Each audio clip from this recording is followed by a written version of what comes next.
ایک اور گناہ ہے، بہت سارے ہیں، مخبری۔ آپ کے یہاں تو نہیں ہوتی؟ ایک مسلمان دوسرے مسلمان کی جاسوسی کرے، مخبری کرے۔ آپ کے یہاں نہیں کرتے ہوں گے، شریف لوگ ہیں۔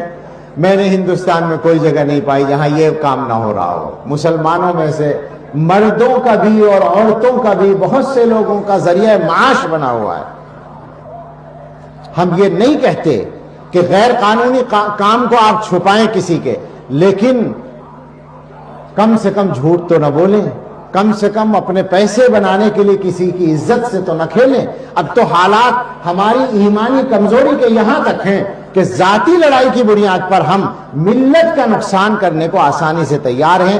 کئی جگہ کے کیس آج بھی میرے علم میں ہیں جہاں پر ذاتی اختلاف کی وجہ سے شکایت کی، مدرسے والوں کی، مسجد والوں کی، جماعت والوں کی، یا خود آپس میں دینداروں نے کی ہے کہ ان کا تعلق باہر سے ہے، ان کی فنڈنگ باہر سے ہو رہی، ان کا تعلق دہشت گردوں سے ہے۔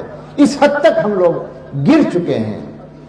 پھر کس منہ سے ہم یہ سوچتے ہیں کہ ہندوستان جیسے ملک میں ہمیں عزت کا کوئی مقام آسانی سے مل سکتا ہے؟ معاف کیجئے گا، دوسرے کیا کر رہے ہیں؟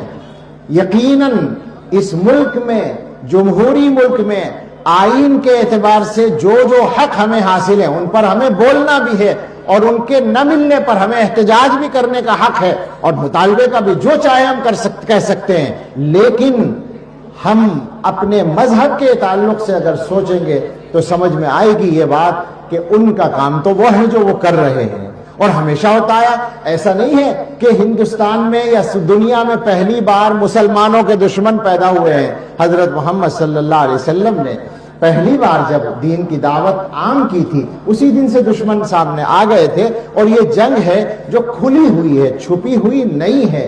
تو دشمن کا کام تو نقصان کرنا ہے۔ آپ اپنے آپ کو مضبوط کریں نا، اپنے آپ کو ٹھیک کریں، آپ کی جو طاقت ہے وہ طاقت اپنے اندر پیدا کریں۔ اور طاقت کا مطلب آج کل ہر بات کی وضاحت کرنا ضروری ہے، وہی جو بات ہو اس کو صاف ہی کہنا چاہیے۔ میں جو طاقت کی بات کر رہا ہوں وہ مسلمانوں کی جو اصل طاقت ایمان کی طاقت ہے اور اعمال کی طاقت ہے، وہ جب تک نہیں ہوگی آپ کا کوئی کچھ نہیں اٹھنے والا۔ بے فکر رہیں، بالکل یقین کریں۔